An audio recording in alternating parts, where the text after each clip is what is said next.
Indonesia के द्वीप समूह में जावा और सुमात्रा के बीच सुंडा स्ट्रेट में बसा क्राकाटोआ द्वीप कभी एक हरा भरा नगीना था।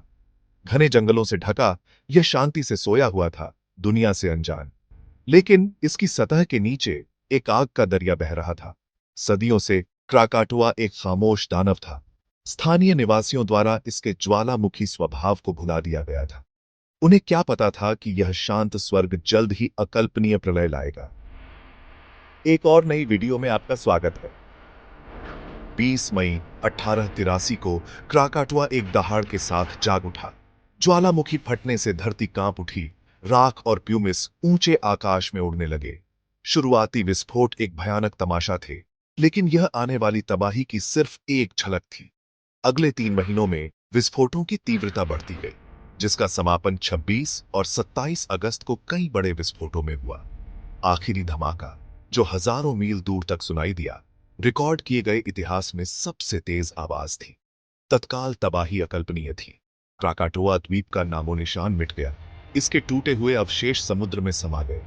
पायरोक्लास्टिक फ्लो, गैस और ज्वालामुखी के मलबे की भीषण गर्म धाराएं पानी के ऊपर से दौड़ती हुई अपने रास्ते में आने वाली हर चीज को जलाकर राख कर दी।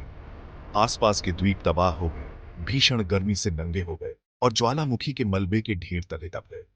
मानवीय क्षति भयावह थी। 36,000 से अधिक लोग तत्काल मारे गए। क्राकाटुआ का विस्फोट सिर्फ एक स्थानीय घटना नहीं थी।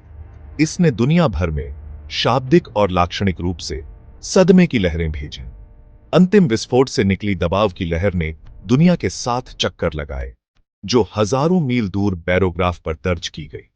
वायुमंडल में उड़ी राख की भारी मात्रा ने सूरज को ढक दिया, जिससे पूरे ग्रह पर अंधेरा छा गया।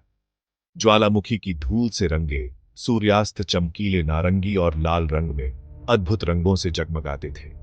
वैश्विक तापमान गिर गया, जिससे दुनिया ज्वालामुखी की सर्दी में डूब गई। विस्फोट ने विनाशकारी सुनामी की एक श्रृंखला शुरू कर दी, जो हिंद महासागर में फैल गई, जिनमें से कुछ 100 फीट से ज्यादा ऊंची थी। ये राक्षसी लहरें दक्षिण अफ्रीका तक के तटों से टकराईं, जिससे विनाश और मौत का सिलसिला शुरू हो गया। क्राकाटुआ का विस्फोट वैज्ञानिक और ऐतिहासिक दोनों तरह से एक महत्वपूर्ण घटना थी। इसने आधुनिक ज्वालामुखी विज्ञान के जन्म को चिह्नित किया, जिससे वैज्ञानिकों को पृथ्वी के उग्र हृदय का नए सिरे से अध्ययन करने के लिए प्रेरित किया। विस्फोट ने हमारे ग्रह के इंटरकनेक्टेडनेस को भी प्रदर्शित किया। यह उजागर किया कि कैसे दुनिया के एक कोने में होने वाली घटनाओं का दुनिया भर में प्रभाव पड़ सकता है। क्राकाटुआ हमारे ग्रह के भीतर सुप्त विशाल शक्ति की एक कठोर याद दिलाता है। यह एक कॉशनरी टेल के रूप में कार्य करता है, जो हमें प्रकृति की शक्तियों का सम्मान करने और पृथ्वी पर जीवन को बनाए रखने वाले नाजुक संतुलन को समझने का आग्रह करता है। हालांकि इसके तत्काल बाद पूरी तरह से तबाही का दृश्य था, लेकिन जीवन धीरे धीरे क्राकाटुआ के अवशेषों में लौट आया है। द्वीप का पुनर्जन्म प्रकृति के लचीलेपन का प्रमाण है, यहां तक कि अकल्पनीय विनाश के बावजूद भी। क्राकाटुआ से सीखे गए सबक हमारे ग्रह और जीवन के जटिल जाल के भीतर हमारे स्थान की हमारी समझ को आकार देते रहते हैं।